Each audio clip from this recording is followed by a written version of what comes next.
परिचय। तनुज, तुम क्या देख रहे हो? मैं डिस्कवरी चैनल पर वाइल्ड सफारी देख रहा हूं। वाह, ये तो बहुत ही रोचक और ज्ञानवर्धक कार्यक्रम है। आदित्य, क्या तुम कृपया कुछ किनारे हटोगे? मेरा रिमोट काम नहीं कर रहा है। क्या ये अब कर रहा है? हाँ, धन्यवाद। लेकिन ऐसा क्यों हुआ? जब तुम रिमोट के सामने आ गए तो इसने काम क्यों नहीं किया? क्या तुम्हें पता नहीं कि अवरक्त किरणें यानी इंफ्रारेड रेज शरीर से होकर नहीं गुजर सकती? अवरक्त किरणें ये क्या होती हैं? जब हम टीवी रिमोट का बटन दबाते हैं तो ये एक अवरक्त तरंग उत्सर्जित करता है जो टेलीविजन के सेंसर तक जाती है। जब कोई वस्तु रिमोट के सामने आ जाती है तो तरंग उस वस्तु को भेद नहीं पाती, इसलिए रिमोट काम नहीं करेगा यदि इसके मार्ग में कोई वस्तु आ जाए। लेकिन रेडियो सिग्नलों में ये किस प्रकार संभव है जो बहुत लंबी दूरियों तक गमन करते हैं? तरंगे अनेक प्रकार की होती हैं जिनके अपने विशिष्ट गुणधर्म होते हैं। रिमोट कंट्रोल अवरक्त किरणों पर कार्य करता है, जबकि रेडियो प्रसारण रेडियो तरंगों पर कार्य करते हैं। अवरक्त किरणों की आवृत्ति रेडियो तरंगों से उच्चतर होती है, और तुम जानते हो कि जिन तरंगों की आवृत्तियां उच्चतर होंगी उनकी भेदन शक्ति कम होगी। ठीक है, मुझे मेरा उत्तर मिल गया। इस बारे में जानना तो सचमुच रोचक लग रहा है और मैं इस बारे में अधिक जानना चाहता हूं। छात्रों, आज हम वैद्युत चुंबकीय तरंगों के बारे में और अधिक अध्ययन करेंगे। उद्देश्य। इस पाठ के अंत में आप निम्न करने में सक्षम हो जाएंगे: विस्थापन धारा को परिभाषित करना, मैक्सवेल के समीकरण को जानना, वैद्युत चुंबकीय तरंगों को परिभाषित करना, हर्ट्ज के प्रयोगों का वर्णन करना, वैद्युत चुंबकीय तरंगों की प्रकृति का वर्णन करना और वैद्युत चुंबकीय स्पेक्ट्रम का विश्लेषण करना। विस्थापन धारा। समय के साथ विद्युत फ्लक्स के परिवर्तन के कारण विद्युत परिपथ के कुछ भाग के माध्यम से प्रवाहित होने वाली धारा विस्थापन धारा कहलाती है। एक संधारित्र पर विचार करें जिसे धारा I को नियतांक रखते हुए आवेशित किया गया है। एम्पियर के नियम के अनुसार वक्र C के परितः B का रेखा समाकल C से आबद्ध पृष्ठ के माध्यम से प्रवाहित धारा I के म्यू नॉट गुने होने चाहिए। इसका आशय है कि पृष्ठ S1 के लिए B.dl का समवृत्त समाकल बराबर म्यू नॉट I, लेकिन पृष्ठ S2 के लिए, जिसके माध्यम से धारा प्रवाहित नहीं होती है, B.dl का समवृत्त समाकल बराबर 0। इसका अर्थ है कि यहां एक विसंगति है। संधारित्र प्लेटों के बीच में अचालक में परिवर्तनशील विद्युत क्षेत्र से संबद्ध धारा अवश्य होनी चाहिए। प्लेटों पर आवेश परिवर्तन की दर ε0d/dt ऑफ EA, जो ε0d phi E/dt है। अतः विस्थापन धारा निम्न होगी: ID बराबर ε0d phi E/dt। पृष्ठ S2 के माध्यम से विस्थापन धारा का परिमाण पृष्ठ S1 के माध्यम से चालन धारा के परिमाण के समान होगा। अब एम्पियर का नियम निम्न रूप लेता है: B.dl का समवृत्त समाकल बराबर म्यू नॉट गुणे I plus ε0d phi E/dt। Maxwell का समीकरण। मैक्सवेल के समीकरण कहलाने वाले निम्न 4 समीकरण वैद्युत चुंबकत्व के मूलभूत समीकरण कहलाते हैं। 1. विद्युत संबंधी गाउस नियम। E.dA का समवृत्त समाकल बराबर Q/ε0। 2. चुंबकत्व संबंधी गाउस नियम। बी डॉट डी ए का संवृत्त समाकल बराबर 0। 3 फैराडे का नियम ई डॉट डी एल का संवृत्त समाकल बराबर -d फाई बी बटे डी टी। 4 एम्पियर मैक्सवेल नियम बी डॉट डी एल का संवृत्त समाकल बराबर mu naught I C plus mu naught epsilon naught d phi E बटे डी टी। वैद्युत चुंबकीय तरंगे वैद्युत चुंबकीय तरंग एक दूसरे से समकोण पर तथा प्रसार की दिशा के भी समकोण पर विद्युत एवं चुंबकीय क्षेत्र सदिशों में परिवर्तन के कारण दिक् स्थान में उत्पन्न विक्षोभ होता है। ये तरंगे अनुप्रस्थ प्रकृति की होती हैं। मुक्त आकाश में इन तरंगों का वेग प्रकाश के वेग के बराबर होता है, जो कि 3 × 10⁸ मीटर प्रति सेकंड होता है। वैद्युत चुंबकीय तरंगे त्वरित या अवमंदित आवेश या एलसी परिपथ द्वारा उत्पन्न की जाती हैं। ईएम तरंगों की आवृत्ति 1/2 पाई √LC होती हैं। उदाहरण, आइए वैद्युत चुंबकीय तरंगों का एक उदाहरण देखें। एक समतल वैद्युत चुंबकीय तरंग में विद्युत क्षेत्र 2 × 10 हर्ट्ज की आवृत्ति तथा 48 वोल्ट प्रति मीटर के आयाम से ज्यावक्रीय दोलन करता है। क तरंग का तरंग दैर्ध्य कितना है? ख दोलायमान चुंबकीय क्षेत्र का आयाम कितना है? ग चुंबकीय क्षेत्र के औसत ऊर्जा घनत्व के समतुल्य विद्युत क्षेत्र का औसत ऊर्जा घनत्व दिखाएं। आइए इसका हल देखें। दिए गए मान निम्न हैं। न्यू बराबर 2 × 10 हर्ट्ज, ई नॉट बराबर 48 वोल्ट प्रति मीटर। क हम जानते हैं कि लैम्ब्डा बराबर सी बटे न्यू। मानों को प्रतिस्थापित करने तथा गणना करने पर हम तरंग का तरंग दैर्ध्य 1.5 × 10⁻² मीटर प्राप्त करते हैं। ख हम जानते हैं कि बी नॉट बराबर ई नॉट बटे सी। मानों को प्रतिस्थापित करने तथा गणना करने पर हम चुंबकीय क्षेत्र का आयाम 1.6 × 10⁻⁷ टेस्ला प्राप्त करते हैं। ग विद्युत क्षेत्र का ऊर्जा घनत्व 1/ε0 ई वर्ग है।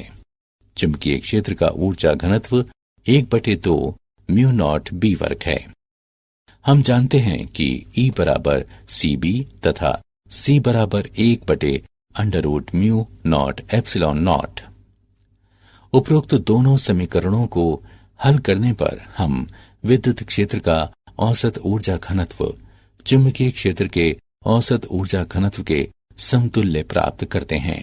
हाथ का प्रयोग। हाथ के प्रयोग।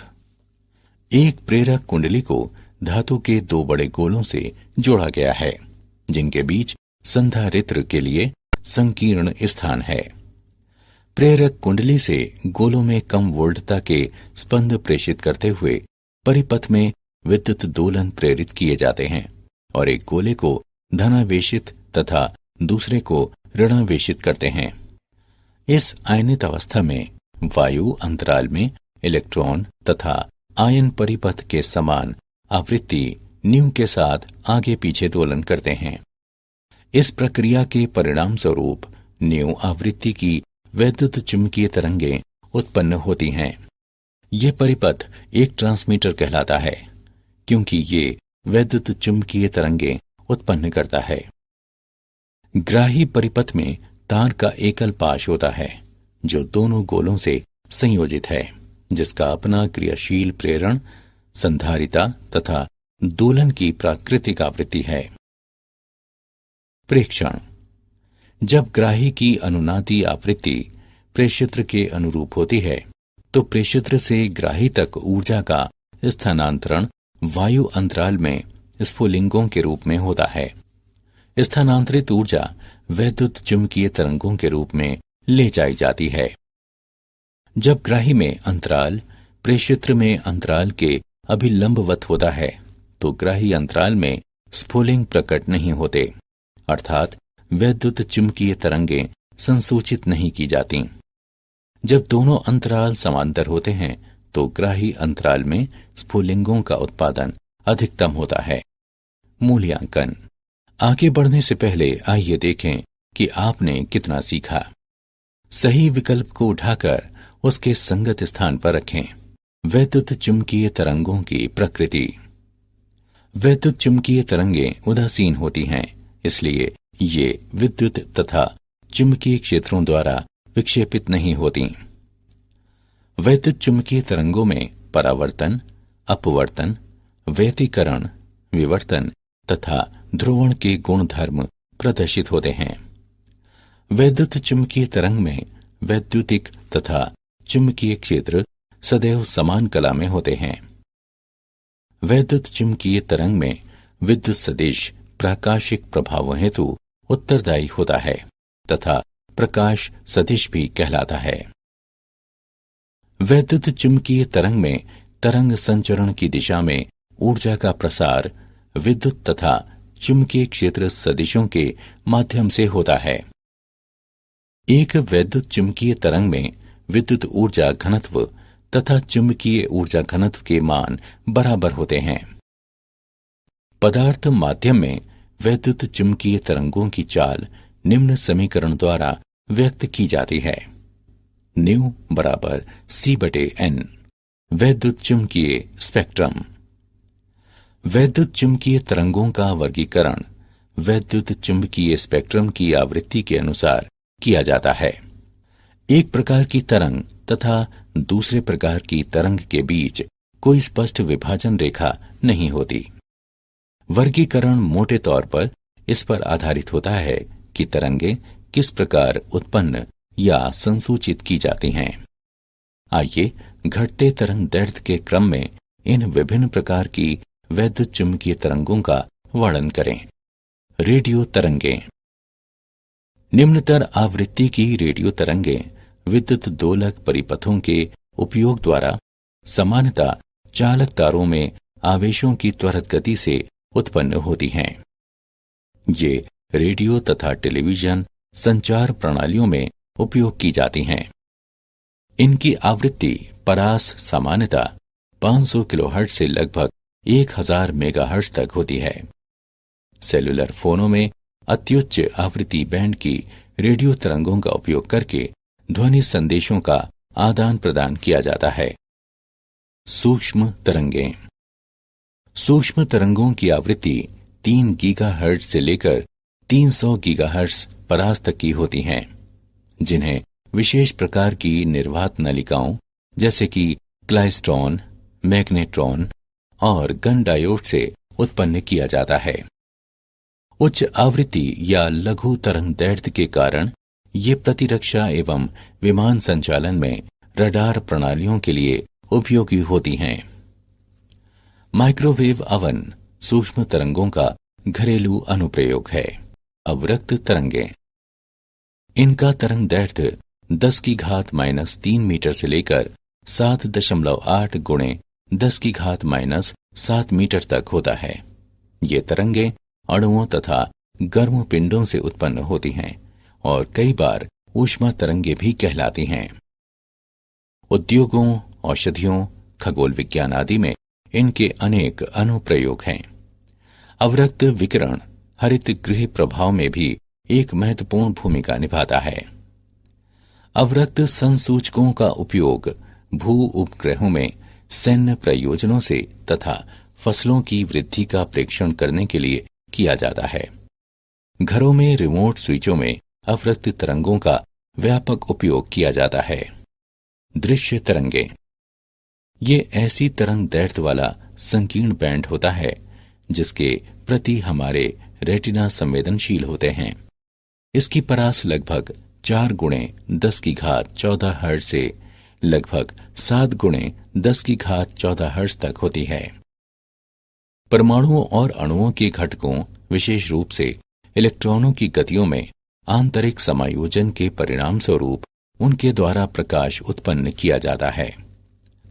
प्रकाश द्वारा नेत्र पर उत्पन्न होने वाले विभिन्न संवेद रंग कहलाते हैं, जो वैद्युत चुंबकीय तरंगों की आवृत्ति या तरंग दैर्ध्य पर निर्भर होते हैं।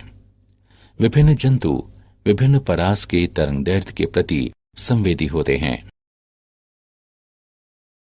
पराबैंगनी किरणें, इसमें 400 नैनोमीटर से लेकर लगभग 0.6 नैनोमीटर तक की तरंगें आती हैं। ये तरंगें परमाणुओं एवं अणुओं द्वारा वैद्युतिक विसर्जनों में उत्पन्न की जाती हैं। सूर्य पराबैंगनी विकिरण का एक अत्यंत शक्तिशाली स्रोत है और धूप ताम्रता के लिए यही कारक मुख्यतः उत्तरदायी है, लेकिन इसका अधिकांश भाग ओजोन परत द्वारा अवशोषित कर लिया जाता है। बड़ी मात्राओं में पराबैंगनी प्रकाश मानवों पर नुकसानदेह प्रभाव डालता है। वेल्डिंग आर्क द्वारा बड़ी मात्रा में पराबैंगनी विकिरण उत्पन्न होता है, जिससे अपनी आंखों को सुरक्षित रखने के लिए वेल्डर विशेष कांच के बने चश्मे पहनते हैं। यूवी किरणों का उपयोग नेत्र सर्जरी में किया जाता है तथा यूवी लैंप जल शोधकों में कीटाणुओं को मारने के लिए उपयोग किए जाते हैं। एक्स किरणें, एक्स किरणों का तरंगदैर्ध्य लगभग 10 नैनोमीटर से लेकर 10⁻⁻⁴ नैनोमीटर तक होता है। एक्स किरणें किसी धात्विक लक्ष्य पर उच्च ऊर्जा वाले इलेक्ट्रॉनों की बौछार कराते हुए उत्पन्न की जा सकती हैं।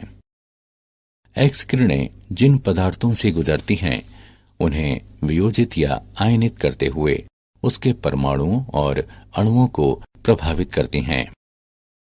एक्स किरणें चिकित्सीय अनुप्रयोगों जैसे कि चिकित्सा में नैदानिक उपकरणों तथा कुछ प्रकार के कैंसरों के उपचार में उपयोग की जाती हैं। गामा किरणें, ये वैद्युत चुंबकीय तरंगें नाभिकीय अभिक्रियाओं से उत्पन्न होती हैं। गामा किरणें वैद्युत चुंबकीय स्पेक्ट्रम की ऊपरी आवृत्ति परास में आती हैं और इनका तरंगदैर्ध्य लगभग 10⁻⁻10 मीटर से लेकर 10⁻⁻14 मीटर तक होता है।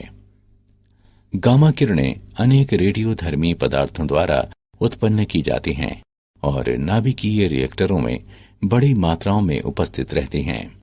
ये विकिरण रेडियोधर्मी नाभिकों द्वारा भी उत्सर्जित किए जाते हैं।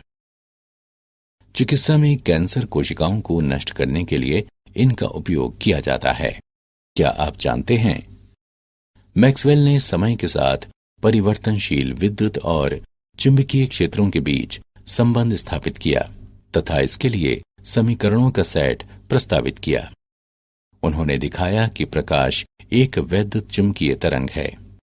उन्होंने रंग दृष्टि का मात्रात्मक सिद्धांत विकसित किया। दीर्घ तरंगों की ऊर्जा लघु तरंगों से कम होती है।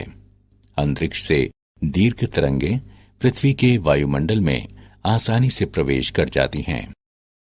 पृथ्वी के ऊपर 45 से 250 मील तक विस्तृत आयनमंडल रेडियो तरंगों को परावर्तित कर सकता है। व्यतिकरण प्राप्त रेडियो संकेतों की गुणवत्ता को प्रभावित करके ध्वनि को विकृत कर सकता है या टेलीविजन चित्र को छायाओं में बदल सकता है। सारांश, आइए हमने जो कुछ सीखा है उसे संक्षेप में दोहराएं। समय के साथ विद्युत फ्लक्स के परिवर्तन के कारण विद्युत परिपथ के कुछ भाग के माध्यम से प्रवाहित होने वाली धारा विस्थापन धारा कहलाती है। वैद्युत चुंबकीय तरंग एक दूसरे से समकोण पर तथा प्रसार की दिशा के भी समकोण पर विद्युत एवं चुंबकीय क्षेत्र सदिशों में परिवर्तन के कारण दिक्स्थान में उत्पन्न विक्षोभ होता है। वैद्युत चुंबकीय तरंगों में परावर्तन, अपवर्तन, व्यतिकरण, विवर्तन तथा ध्रुवण के गुणधर्म प्रदर्शित होते हैं। वैद्युत चुंबकीय तरंग में विद्युत ऊर्जा घनत्व तथा चुंबकीय ऊर्जा घनत्व के मान बराबर होते हैं। आवृत्ति के अनुसार वैद्युत चुंबकीय तरंगों का वर्गीकरण वैद्युत चुंबकीय स्पेक्ट्रम कहलाता है। रेडियो तरंगें चालक तारों में आवेशों की त्वरित गति से उत्पन्न होती हैं। दृश्य प्रकाश हमारे आसपास की वस्तुओं से उत्सर्जित या परावर्तित होता है, जो हमें विश्व के बारे में सूचनाएं उपलब्ध कराता है। हमारे नेत्र इस परास के तरंगदैर्ध्य के प्रति संवेदनशील होते हैं। गामा किरणें अनेक रेडियोधर्मी पदार्थों द्वारा उत्पन्न की जाती हैं और रेडियोधर्मी नाभिकों द्वारा भी उत्सर्जित की जाती हैं।